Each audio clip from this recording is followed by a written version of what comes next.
I think there's always going to be a challenge in security, and the challenge is that it's asymmetric. So as a good guy, you need to get everything right.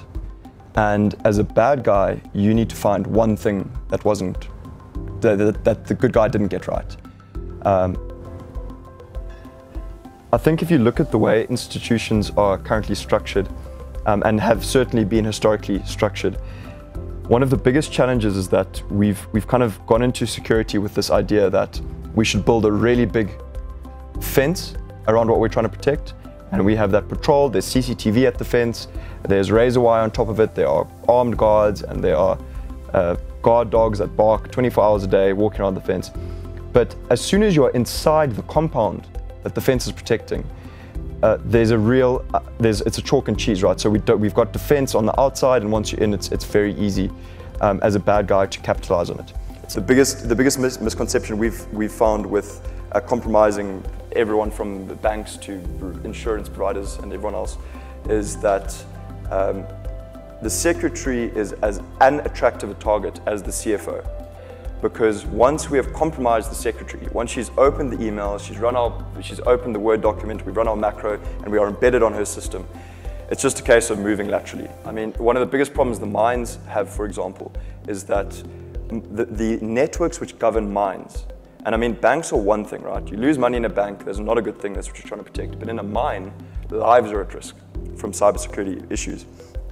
And the networks and the IoT, the devices that are connected to mining networks, as an example, I mean, all sort of manufacturing sector is very much the same. I'm just giving mining as an example.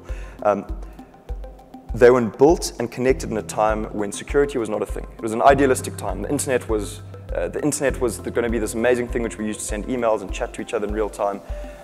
And so security was never baked in, and those networks were never meant to see the internet. And of course, now they do. Now they need to be connected for efficiency, and you're going to be left behind for your competitors if you don't. And so there are things like mines, IoT devices in mines that control, like drains and valves which keep water out from drowning people, which are on the internet and not safe. So I think it's a combination of all of it. You need your technology to be sound. You also need your people to be well equipped from a security perspective. And you need good, secure processes, the way you handle funds, the way you treat data. It's not revolutionary to kind of say that information and crime and the future of crime are inherently tied together now in a way that it's unprecedented. We've never had it be the case that it has been so inextricably linked, information and crime. Once you have one, you can do the other extremely efficiently and oftentimes at low risk. Now, one of the most underappreciated things about Bitcoin is that for the first time in the existence of humanity, we have the ability to, whenever we needed to manage wealth, manage money, or transfer value, you need a bank account. It needs to be tied to personhood, whether it's a natural person like myself or to a company, but something or someone needs to own a bank account for a variety of very sensible reasons. But Bitcoin, for the first time, has allowed autonomous systems to control value. Bitcoin knows as much about personhood as it does about borders, which is to say it knows nothing.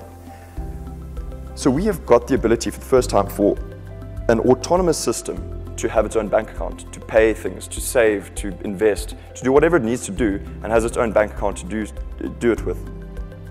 So tying these kind of threads together with information and crime, where we are with self-learning and self-taught systems, and the fact that now we have autonomous systems which can control value.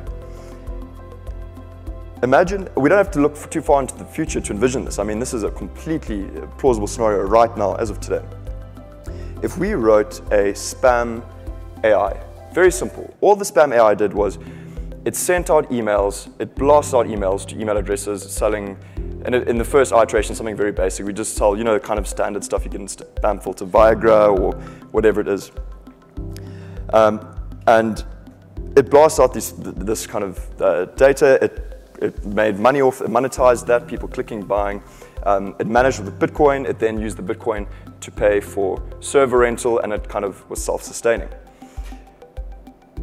But what if we took it a step further and said, well, what if after every successful campaign it launched, it posted a job posted a post on a job forum and actually hired a human developer to write an improvement to its code base. It doesn't have to do it itself, but it's now got financial sovereignty and can employ a human to write an improvement to it. And in fact, it doesn't just employ one human. It posts on 2 or 3 different job boards in different parts of the world asking for improvements, and it can pay the human to make them. After doing so, it now has 3 new versions of itself, which you can deploy to the world and test. And one of them didn't happen to work out, but one of the subsequent subsidiaries that this thing releases of itself happens to be even more effective than the parent, and it's got slightly more advanced spam, it's more enticing, it gets through spam filters, and therefore makes more money. That subsidiary now earns more money and has the ability to reproduce the process, release another version of itself with further improvements, and so on and so forth. What we have is an evolutionary environment to deploy something like an artificial intelligence with a focus on crime and let it learn. It's got constraints of the environment. Unsuccessful versions of itself can't pay for its own server hosting, so kind of die out.